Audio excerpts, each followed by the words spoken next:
We are yet to build our first Maven project. For that, we need Maven goals. But we don't know what and all goals are there.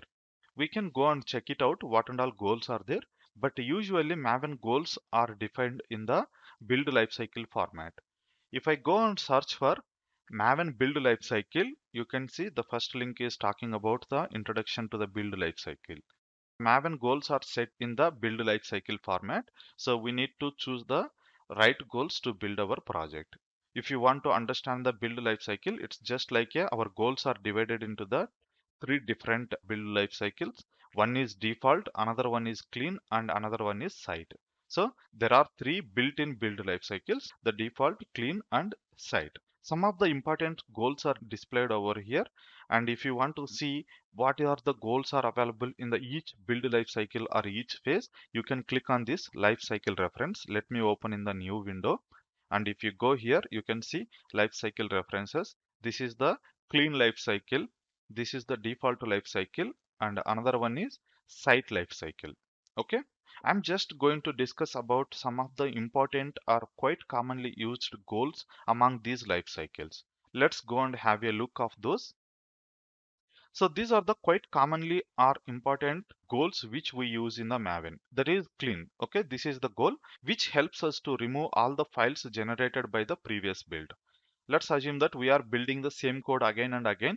In case if we want to delete all the files which are generated by the previous build, then we need to use the clean goal. Next, validate. Validate the project is correct and all necessary information is available. It's something like that before building or before compiling it, whether it contains all the information or not, it is going to display over here. Next, compile.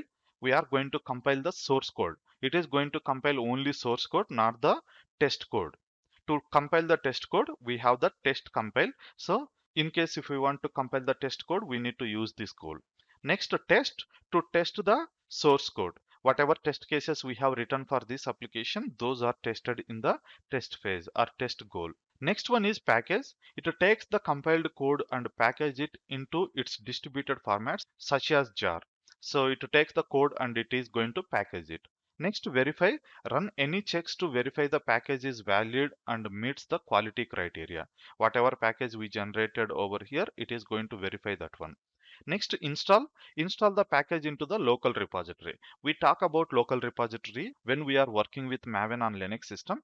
But for now, just think that it is going to store this output or jar file in some local repository and for use as a dependency in the other projects locally. In our local system, if we are creating any new project there, if we want to use the current project, then it will be useful. Next, deploy.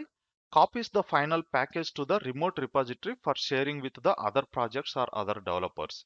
Okay, so remote repository and local repository, anyway, we are going to discuss over there. It is nothing but a centralized repository where we can store our files so that other projects or other people want to use it, they can use it. Even we have taken this archetype, right? That is from the central repository. So somebody has created, we are just using it. That's how Maven goals helps us. Next thing is Maven goals are executed in the sequential format, which means that in a life cycle, if we have the multiple goals, if we are going with the higher level of goal, then previous goals are automatically executed. Getting confused? Let me go back to the page again. So here if you see clean life cycle, right? If I use the clean option, then the previous goals, whatever is there in this phase, get automatically executed, which means that pre-clean is automatically executed, then it will go to the clean. If I want to execute the complete clean life cycle, then I can use the post clean as well. Okay. Similar way, default life cycle. In default life cycle, if I execute this one, it is going to execute only validate. If I execute the compile, all the previous goals, whatever is there, validate, initialize, and remaining, all the goals are executed till compile goal. And if I want to execute all the goals within this phase, that is default phase, then I can execute just a deploy.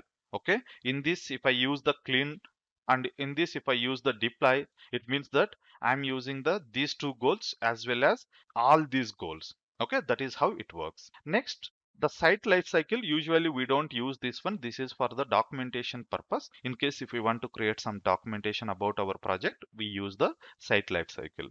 Okay, this is not widely used, so we just ignore it. We are going to deal with these two phases. Under these two phases, in clean phase, again, we are going to use the just clean options. Then here we are going to use different ways, like in case if we want to just compile the code, we can use the compile. In case if we want to test the compile, then all these goals are executed. Nothing but compilation of the source code also get executed, compilation of the test code also get executed. If I use the clean package, it compiles it and it creates the package. If I use install, it is going to compile it, it do the testing, and it do the packaging, and it also install it in our local repository. That's how it works. Anyway, we are going to see these important goals by executing on our project. That's all for this lecture, and see you in the next lecture.